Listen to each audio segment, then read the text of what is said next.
ദൈവത്തിൻ്റെ അതിപരിശുദ്ധമായ നാമം വാഴ്ത്തപ്പെടുമാറാകട്ടെ. ദൈവം നമ്മളെ എല്ലാവരെയും അനുഗ്രഹിക്കുമാറാകട്ടെ. ഇന്ന് വായിക്കാൻ പോകുന്ന വേദഭാഗം യോഹന്നാൻ എഴുതിയ സുവിശേഷം, അതിൻ്റെ 15-ാം അധ്യായം 1 മുതൽ 12 വരെയുള്ള വാക്യങ്ങൾ. യോഹന്നാൻ 15-ൻ്റെ 1 മുതൽ 12 വരെയുള്ള വാക്യങ്ങൾ. ഞാൻ സാക്ഷാൽ മുന്തിരിവള്ളിയും എൻ്റെ പിതാവ് തോട്ടക്കാരനുമാകുന്നു. എന്നിൽ കായ്ക്കാത്ത കൊമ്പൊക്കെയും അവൻ നീക്കിക്കളയുന്നു, കായ്ക്കുന്നതൊക്കെയും അധികം ഫലം കായ്ക്കേണ്ടതിന് ചെത്തി വെടിപ്പാക്കുന്നു. ഞാൻ നിങ്ങളോട് സംസാരിച്ച വചനനിമിത്തം നിങ്ങളിപ്പോൾ ശുദ്ധിയുള്ളവരാകുന്നു. എന്നിൽ വസിപ്പിൻ, ഞാൻ നിങ്ങളിലും വസിക്കും. കൊമ്പിന് മുന്തിരിവള്ളിയിൽ വസിച്ചിട്ടല്ലാതെ സ്വയമായി കായ്പാൻ കഴിയാത്തതുപോലെ എന്നിൽ വസിച്ചിട്ടല്ലാതെ നിങ്ങൾക്ക് കഴിയുകയില്ല. ഞാൻ മുന്തിരിവള്ളിയും നിങ്ങൾ കൊമ്പുകളുമാകുന്നു. ഒരുത്തൻ എന്നിലും ഞാൻ അവനിലും വസിക്കുന്നുവെങ്കിൽ അവൻ വളരെ ഫലം കായ്ക്കും.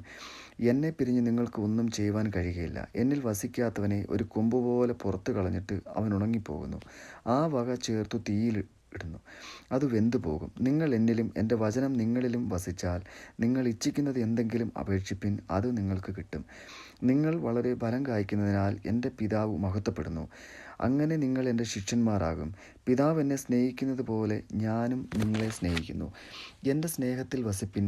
ഞാൻ എൻ്റെ പിതാവിൻ്റെ കൽപ്പനകൾ പ്രമാണിച്ച് അവൻ്റെ സ്നേഹത്തിൽ വസിക്കുന്നത് പോലെ നിങ്ങൾ എൻ്റെ കൽപ്പനകൾ പ്രമാണിച്ചാൽ എൻ്റെ സ്നേഹത്തിൽ വസിക്കും. എൻ്റെ സന്തോഷം നിമിത്തം നിങ്ങളിലിരിപ്പാനും നിങ്ങളുടെ സന്തോഷം പൂർണ്ണമാക്കുവാനും ഞാനിത് നിങ്ങളോട് സംസാരിച്ചിരിക്കുന്നു. ഞാൻ നിങ്ങളെ സ്നേഹിച്ചിരിക്കുന്നത് പോലെ നിങ്ങളും തമ്മിൽ സ്നേഹിക്കണം എന്നാകുന്നു എൻ്റെ കൽപ്പന.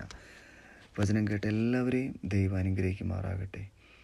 പിതാവിനെ അറിഞ്ഞ് പിതാവിനെ സ്നേഹിച്ച് ദൈവത്തിൻ്റെ കൃപയാൽ നമ്മൾക്ക് ഓരോരുത്തർക്കും ജീവിപ്പാൻ ദൈവം നമ്മളെ ഇടയാക്കട്ടെ എന്ന് പ്രാർത്ഥിക്കുന്നു. ആമേൻ.